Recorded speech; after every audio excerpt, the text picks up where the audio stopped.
Vamos lá, mudando de assunto, o contexto fala agora sobre o caso Master.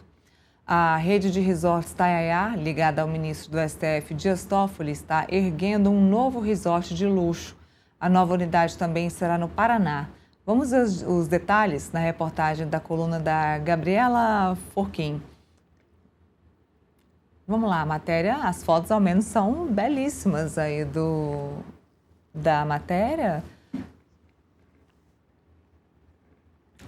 Tá aí, ó, enredada para o centro da polêmica envolvendo o ministro do STF, Dias Toffoli, e o Banco Master, a rede Itaiaia passa muito bem. A construção da segunda unidade do resort de luxo segue a todo vapor. Belíssimas as imagens do portal Metrópolis aí, do que deve ser o novo Itaiaia. E de acordo com a documentação apresentada à Justiça do Paraná, todas as cotas de casas e apartamentos do complexo batizado de Itaiaia Porto Rico Residência e Resort foram vendidas, arrecadando um montante de 220 milhões de reais, pouco mais de 220 milhões de reais.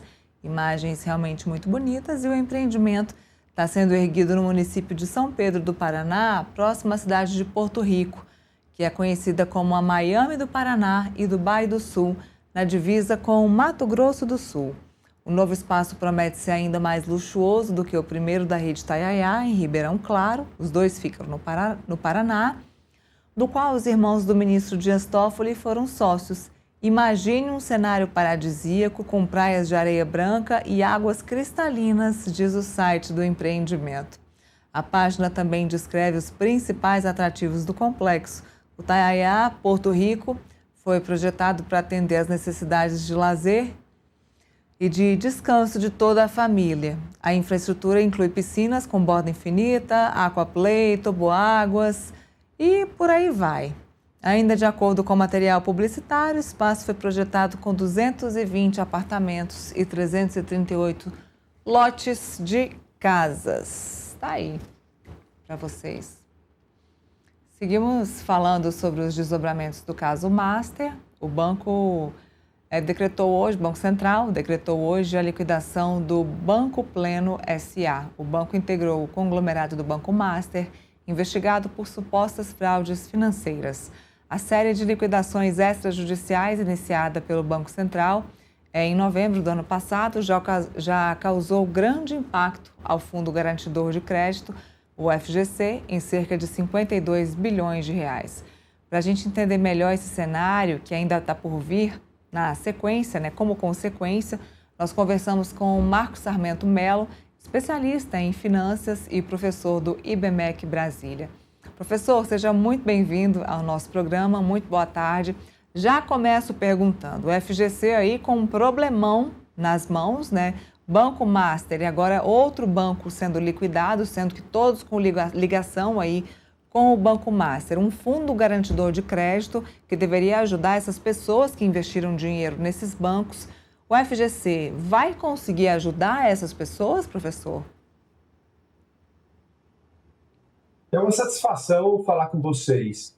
Bom, sim, o FGC vai conseguir sim auxiliar na liquidação dos ativos, daquilo que tem a ser pago de acordo com os limites das pessoas que têm seus recursos nesses bancos que foram liquidados.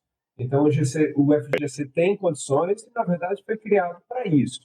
Claro, é possível que haja algum tipo de medida, aliás, como já foi decidido, algum tipo de medida para fortalecer, para reforçar o fundo nos próximos meses por parte dos demais bancos do sistema bancário nacional. Agora, o FGC, sim, tem plenas condições de atender aos depósitos dentro da que é classificado como sendo direito do depositante e seus limites de valores para que ninguém tenha lesado.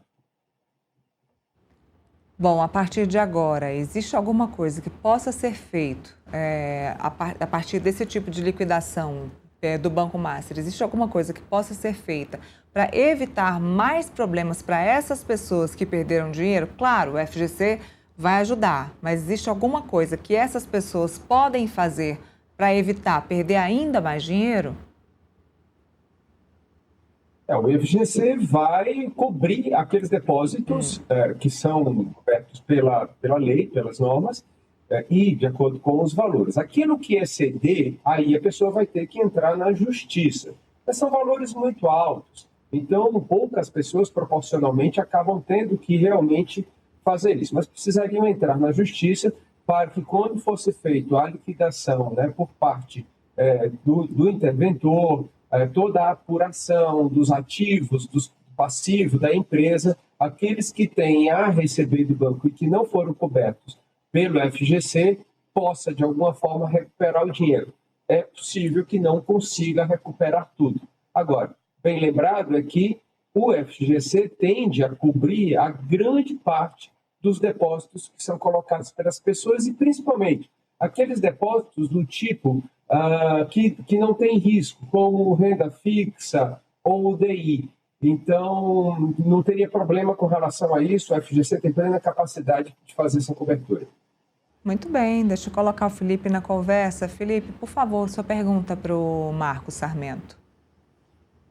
Marcos Sarmento, os grandes bancos, né, que sustentam o FGC têm criticado muito a regra do FGC, né? E falam, inclusive, que tem que ter uma reestruturação, uma mudança em relação ao FGC, né? Vários bancos menores, né, ou várias instituições financeiras utilizam de propaganda falando deposita o seu dinheiro em mim, né? Mesmo porque se eu for liquidado ou se eu não conseguir cumprir minhas obrigações, você tem direito ao FGC. Ou seja, o FGC é utilizado como propaganda para as pessoas investirem em fundos com elevado risco, né? Eu queria saber a sua opinião sobre essa questão de reestruturação do FGC e se as grandes instituições financeiras que sustentam o FGC têm algum tipo de razão nessa crítica e na necessidade de reestruturar o FGC.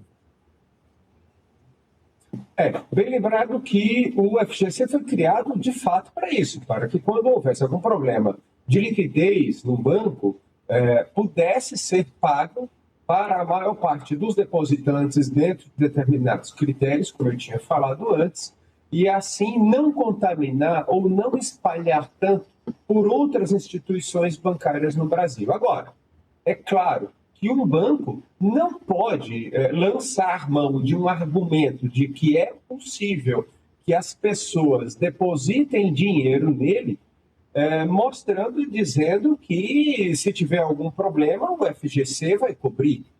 Isso não seria correto. Claro, deverá sim ter mudança com relação a normas, às regras de divulgação por parte das instituições financeiras quando buscam atrair investidores sobre como essa comunicação vai se dar. Porque não faz sentido, de fato, você dar uma garantia de que você vai devolver o dinheiro de volta, quando esse dinheiro, na verdade, pertence a outro, pertence ao FGC. Aliás, bem lembrado, o dinheiro do FGC não é dinheiro público, isso é dinheiro dos bancos, que depositam no FGC justamente para ter uma proteção desse sistema bancário. Mas, claro, isso não pode ser usado como argumento de venda.